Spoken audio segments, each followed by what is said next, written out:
Shalom, jumpa lagi bersama dengan saya. Dan kali ini saya akan menyampaikan satu topik berkaitan dengan Pentakosta. Karena hari ini memang adalah satu peringatan penting ya, sejarah yang pernah terjadi yang dicatat dalam Alkitab berkaitan dengan hari raya Pentakosta. Saya beri judul Pentakosta dalam hubungannya dengan gereja dan misi sedunia. Pentakosta, gereja dan misi sedunia. Saudara, seluruh gereja di dunia pada umumnya hari ini memperingati peristiwa besar yang dicatat oleh Lukas di dalam Kisah Para Rasul 2 ayat 1 sampai 13. Namun perlu dicatat saudara, jika saat ini gereja memperingati Pentakosta, itu tidak berarti bahwa kita sedang masuk atau menantikan yang disebut dengan Pentakosta ketiga. Sebab sekarang ini marak isu atau ajaran tentang Pentakosta ketiga. Ya memang sebelum Pentakosta, para murid berkumpul bersama-sama, mereka berdoa selama 10 hari di satu rumah ya, di Yerusalem. Tetapi tentu hal mereka berdoa selama 10 hari itu bukan syarat yang mendatangkan adanya mujizat pada hari Pentakosta. Dengan demikian, kita tidak bisa mengklaim bahwa sekarang ini juga gereja atau kita bisa berdoa atau mungkin berpuasa selama 10 hari supaya kita mengalami peristiwa Pentakosta ketiga sama seperti yang dialami oleh para rasul yang dicatat dalam Kisah 2. Tentu tidak demikian. Sebab peristiwa itu hanya terjadi satu kali saja.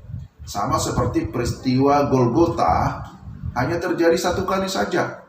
Sebab penyaliban Yesus tidak terjadi 2 kali. Demikian juga hari Pentakosta dalam hubungan dengan pencurahan Roh Kudus itu hanya terjadi satu kali saja dan dicatat dalam Kisah 2. Alkitab tidak bicara adanya Pentakosta ketiga, karena itu kita diam ya. Ya tidak perlu bicarakan itu apalagi membesar-besarkan, sebab itu bisa menjadi isu yang menyesatkan. Pentakosta adalah hari ke-50 atau yang ke-50. Kalau dalam perjanjian lama juga disebut hari raya 7 minggu. Jadi dalam perjanjian lama hal itu dirayakan 50 hari setelah Paskah, mengingat atau memperingati bebasnya bangsa Israel dari Mesir. Kemudian apa yang dirayakan, apa yang diperingati pada hari Pentakosta? Pertama itu berkaitan dengan pemberian hukum Taurat atau 10 hukum lebih tepatnya oleh Tuhan ya kepada Musa.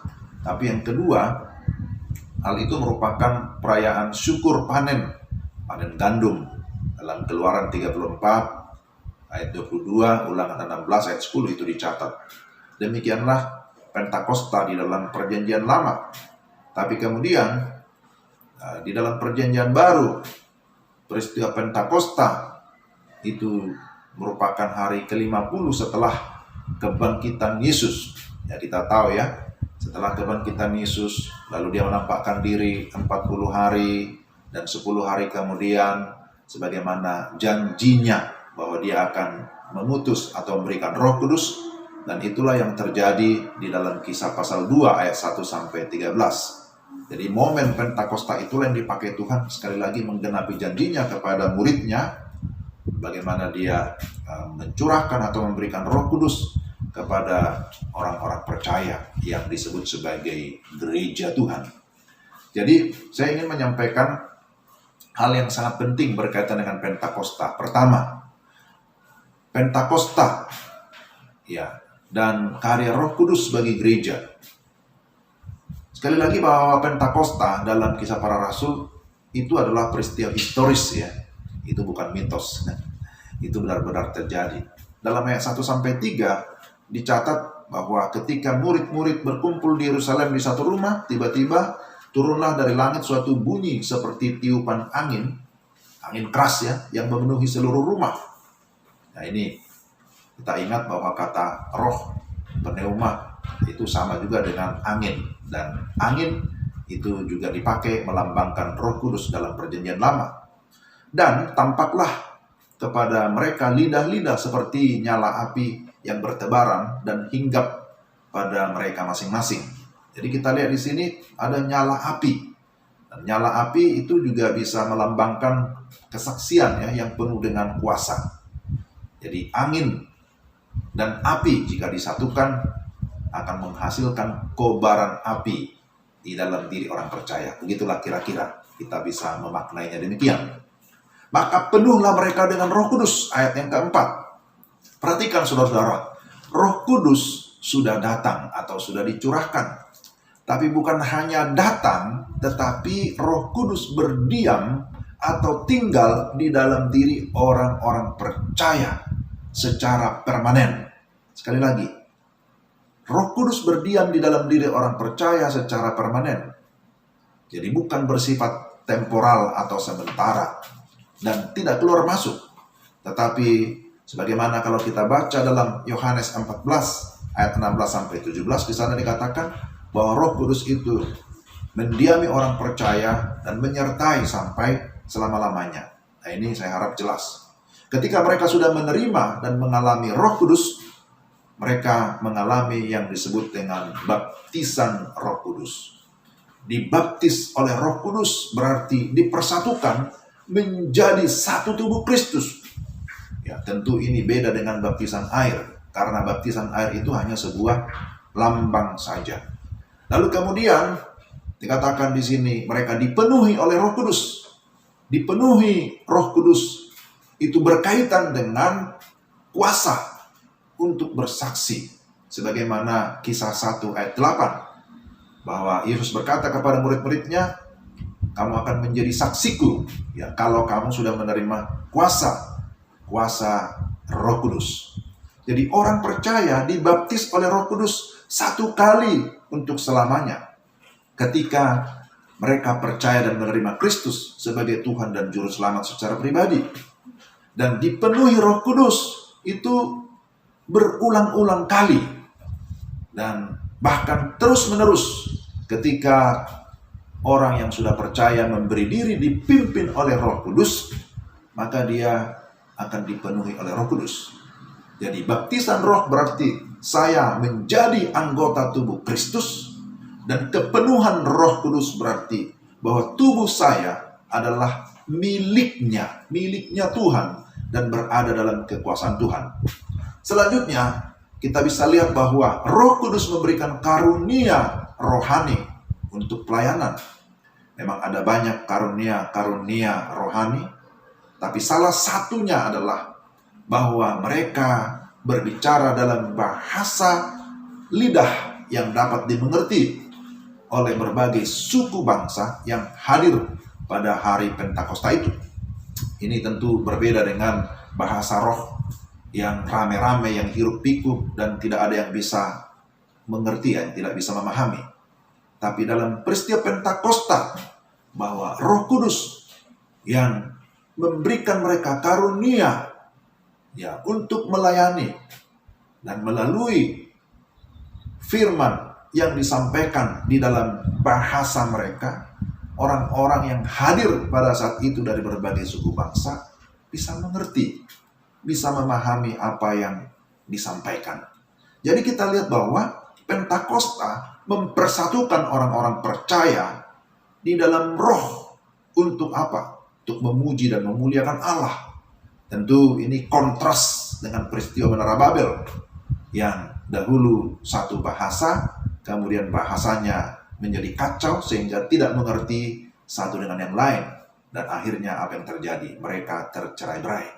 Maka dalam peristiwa Pentakosta, setiap orang yang mengalami Roh Kudus akan menyembah kepada Allah dengan penuh sukacita dan keagungan. Pertanyaannya adalah, apakah kita sudah mengalami kepenuhan Roh Kudus? Apakah kita sudah menerima kuasanya? Apakah kita sudah menerima karunia Roh Kudus? Jika ya atau jika sudah, maka kita haruslah menjadi penyembah Allah yang benar, tentu dengan cara yang benar. Ini yang pertama yang ingin saya bagikan, bahwa peristiwa Pentakosta ini berkaitan dengan pencurahan Roh Kudus dan bagaimana Roh Kudus bekerja atau berkarya di dalam diri orang-orang yang percaya. Roh Kudus datang mendiami orang percaya, memenuhi orang percaya, memberikan kuasa, sukacita, damai sejahtera, melengkapi dengan karunia-karunia rohani atau karunia pelayanan, supaya dengan demikian mereka siap menjalankan amanat Kristus. Yang kedua, Pentakosta dalam hubungannya dengan misi sedunia. Misi sedunia berarti menjangkau yang belum terjangkau, yaitu bahwa berita Injil, berita tentang Kristus yang mati, bangkit, naik ke surga, bahkan akan datang kembali, harus sampai ke ujung-ujung bumi. Saudara, pada hari Pentakosta ada banyak orang yang hadir, tetapi tidak semua menerima Roh Kudus, termasuk orang-orang Farisi dan ahli Taurat. Mereka tidak percaya, malah banyak di antara mereka menyindir dan berkata bahwa orang-orang ini mabuk anggur. Mereka itu adalah orang-orang yang membutuhkan Injil. Mereka perlu dijangkau dengan Injil. Kehadiran Roh Kudus adalah menyatakan kebenaran bahwa keselamatan hanya ada di dalam Yesus Kristus, dan itu bisa dialami melalui pertobatan dan iman yang sungguh-sungguh. Ketika seseorang meresponi Injil, meresponi firman, maka di sana Roh Kudus bekerja, menginsafkan manusia akan dosa, akan kebenaran dan penghakiman. Lalu orang itu akan sungguh-sungguh memiliki pertobatan dan iman kepada Yesus Kristus. Maka gereja harus menjadi saksi bagi orang-orang atau bangsa-bangsa yang terhilang. Misi itu disebut sebagai misi sedunia atau misi global. Hadirnya berbagai suku bangsa, sebagaimana dicatat dalam Kisah 2 ayat 9-11.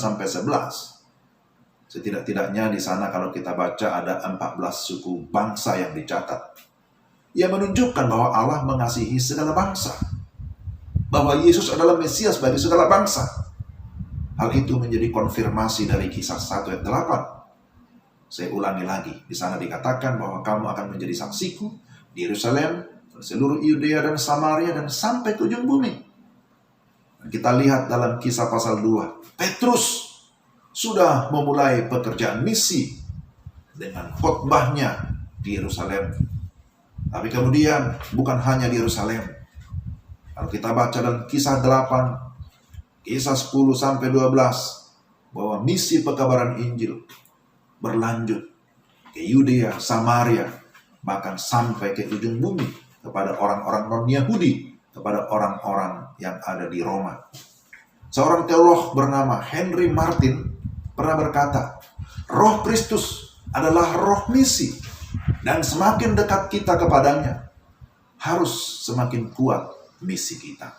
Demikian juga seorang bernama Franz Hafner berkata, kita tidak akan dapat menggerakkan dunia ini dengan mengkritiknya atau menyesuaikan diri dengannya, tetapi dengan mengobarkan hidup yang dinyalakan oleh Roh Allah di dalamnya. Saudara, gereja yang hidup adalah gereja yang bermisi. Gereja yang hidup adalah mereka yang sungguh-sungguh memiliki hati untuk apa? Menjangkau suku-suku bangsa yang lain. Gereja yang hidup adalah mereka yang dinyalakan oleh Roh Allah untuk bersaksi bagi segala bangsa. Sampai kapan?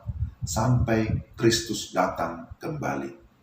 Jadi saudara-saudara, mari kita merayakan Pentakosta dengan semangat atau roh yang menyala-nyala untuk melayani Tuhan, untuk menjadi saksi sampai ke ujung bumi, dan terutama dalam penyembahan yang benar kepada Dia, Raja di atas segala raja. Kiranya Tuhan memberkati kita sekalian. Selamat Pentakosta.